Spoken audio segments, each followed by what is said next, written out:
ये बच्चों अब हम करने वाले हैं आखिरी भाग। ठीक है, मेंटल मैथ कक्षा 8 का जो अध्याय 8 है उसका आखिरी भाग पर हम पहुंच चुके हैं।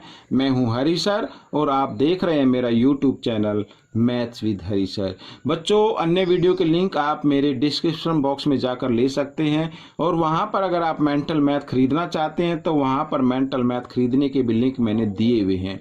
अगर आप चाहते हैं कि हम अपना माइंड खेल के द्वारा विकसित करें तो उसके भी लिंक मैंने वहाँ पर दिए हुए हैं। अगर आप चाहते हैं कुछ टॉनिक हम पीकर अपने माइंड को शार्प करें तो उसके लिंक भी वहाँ पर दिए हुए हैं। तो आइए करना शुरू करते हैं।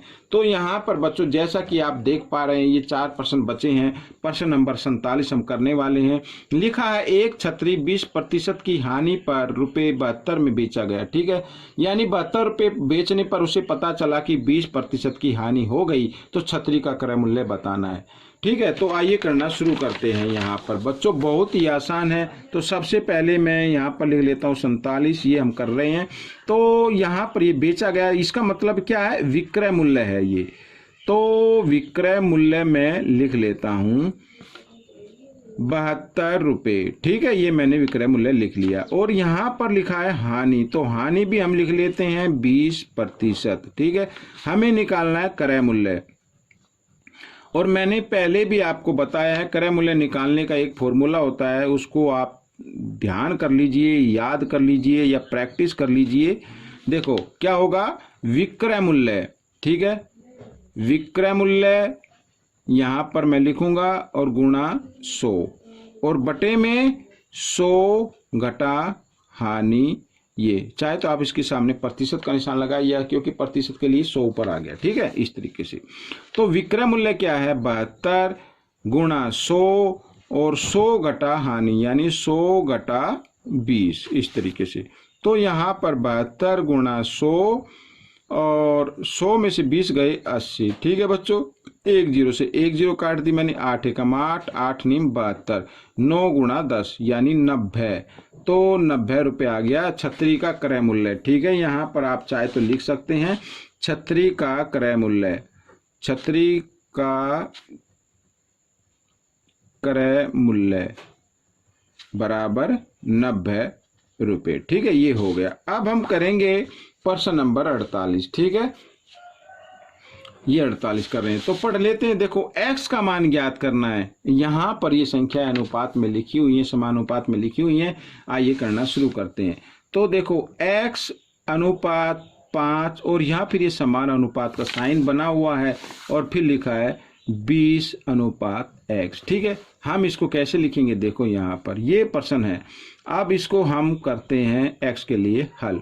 तो x अनुपात 5, समानुपात का मतलब बराबर का निशान भी आप लगा सकते हैं इस तरीके से।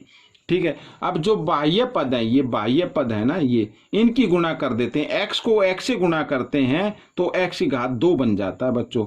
ठीक है, गुणा करते वक्त ये जो चर वाले पद होते हैं इनकी घातें जमा हो जाती हैं। ठीक है, और ये जो आंतरिक पद हैं इनको भी गुणा कर देते हैं 20 गुणा 5 ऐसे।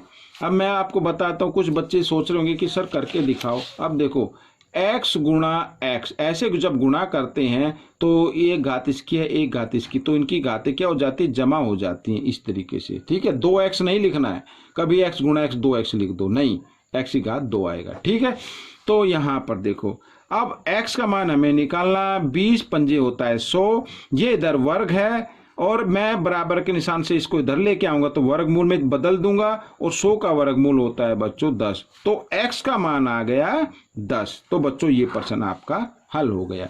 अब हम करेंगे 49। ठीक है, प्रश्न नंबर 49 बिल्कुल ही ऐसे। देखो 1500 का 15% जमा 2000 का 20% ज्ञात कीजिए।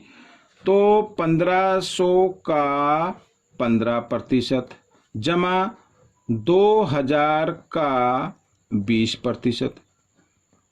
बिल्कुल जैसे लिखा है वैसे लिखते जाओ। 1500 का के लिए गुणा का निशान 15/100 जमा 2000 का के लिए गुणा का निशान 20% का मतलब 20/100। ठीक है, एक जीरो से एक जीरो, एक जीरो से ये जीरो, गुणा में। अब यहाँ ऐसा नहीं करना इसको इधर काट दे, नहीं, ये देखो ये गुणा में है, ये भी गुणा में है, इनके बीच में जमा है, तो गुणा में कटते हैं बच्चों ये।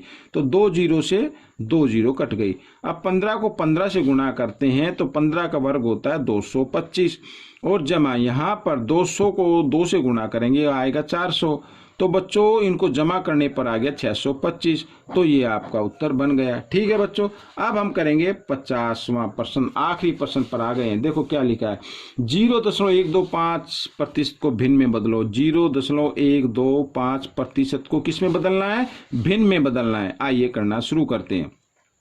देखिए यहाँ पर 0.125% का मतलब बटे 100। ठीक है, समझ में आया। आइए इस दशमलव को हटा लेते हैं, मैं इधर लिख लेता हूँ 125 बटे 100। अब दशमलव के बाद 3 अंक है तो हम क्या करेंगे, 3 जीरो और लगा देंगे इस तरीके से। ठीक है, 25 का पाड़ा तो आता ही होगा ना, 25 के पाड़े से इसको काट देते हैं। 25 पंजे 125, 25 चौका 100 और यहाँ पर ये 3 जीरो इस तरीके से। ठीक है, 5 से काट देते हैं। 5 एकम 5, 5 अट्ठे 40, ये आ गया बच्चों 1/800। ये आपका उत्तर बन गया। ठीक है बच्चों, ये प्रश्न हो गए हैं हल। अब मिलेंगे हम एक नए अध्याय पर, तब तक आप इसमें से सीखकर दूसरों को सिखाएं, प्रैक्टिस करते रहें। जितना आप अधिक सिखाएंगे उतना आप मैथ के अंदर एक्सपर्ट होते जाएंगे। तो मिलते अगले पार्ट में, तब तक आप प्रैक्टिस करते रहिए। देखने के लिए धन्यवाद।